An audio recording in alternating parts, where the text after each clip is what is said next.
Evil and suffering. Do they deny or affirm God's existence? Introduction. The existence of evil and suffering in the world has always been one of the greatest questions occupying the minds of philosophers and thinkers throughout history. Does the presence of evil contradict the belief in the existence of God, or do these sufferings bear deeper indications of His wisdom and justice? This question is among the most significant challenges faced by human thought in its attempt to understand the universe and the wisdom of its creator. In this article, we will explore the issue from various perspectives, scientific, philosophical, and religious, to examine how evil and suffering can be part of a divine system that does not contradict the existence of a great creator, but perhaps even reinforces it. First, the concept of evil and suffering. Before delving into the relationship between evil and God's existence, it is essential to define evil and suffering. Evil is often described as anything that causes harm, pain, or corruption, whether on an individual or collective level. Suffering refers to the experience of pain or distress resulting from this evil. Natural evil refers to natural disasters such as earthquakes, volcanoes, and hurricanes. Moral evil refers to actions committed by humans, such as murder, injustice, and theft. Thus, evil is not a singular concept, but branches into multiple forms that require deep study to understand their role in the world. Second, the atheistic view of evil and suffering. Atheists often argue that the existence of evil and suffering in the world is incompatible with the idea of an all-powerful and all-good God. From their perspective, if God existed, He would have the power to eliminate all evils and suffering. Based on this reasoning, they claim that the presence of evil is evidence against God's existence. However, this argument, despite its popularity, is not necessarily logical.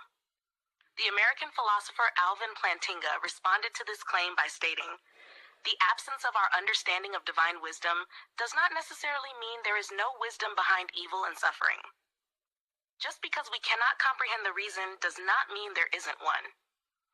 Third, the believer's perspective on evil and suffering.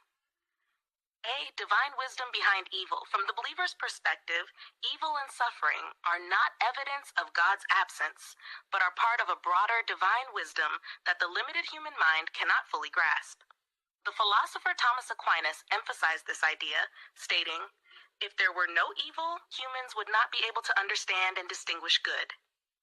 Divine wisdom can manifest in several ways. Testing and trial. Many religions view suffering as a test that reveals a person's patience and strength of faith. Spiritual refinement. Suffering purifies the soul and prompts humans to reflect on life's greater purposes. B. Evil as a test of free will.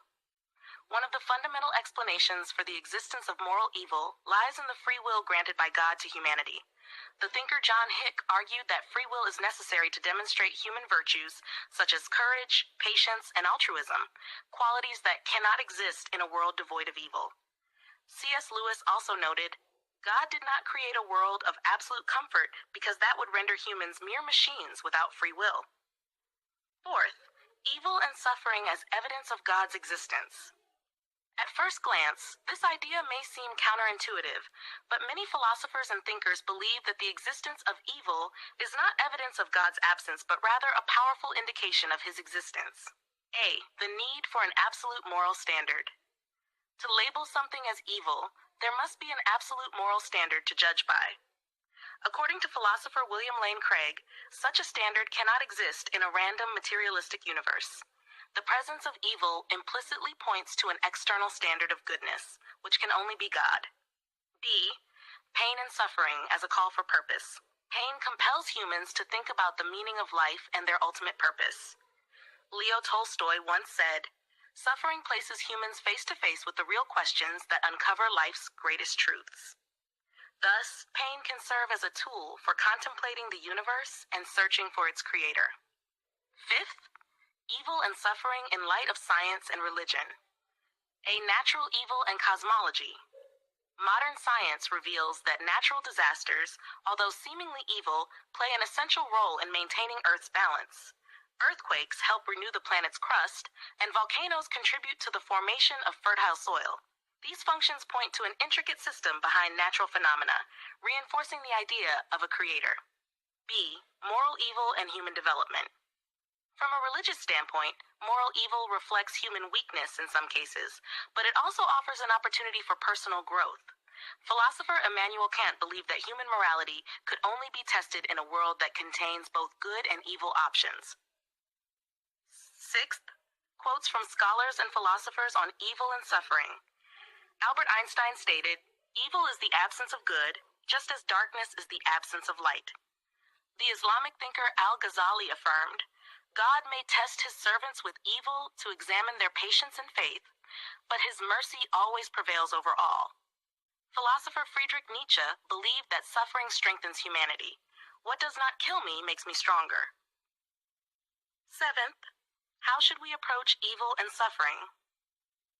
If evil and suffering are part of a divine wisdom, humanity's role does not stop at complaining but involves contemplating the wisdom, striving to understand the purpose behind pain, reducing evil, using the capabilities granted by God to improve the world, patience and faith, recognizing that suffering is temporary and serves a higher purpose. Conclusion: evil and suffering do not negate God's existence. Instead, they open a vast gateway for contemplating his wisdom and justice.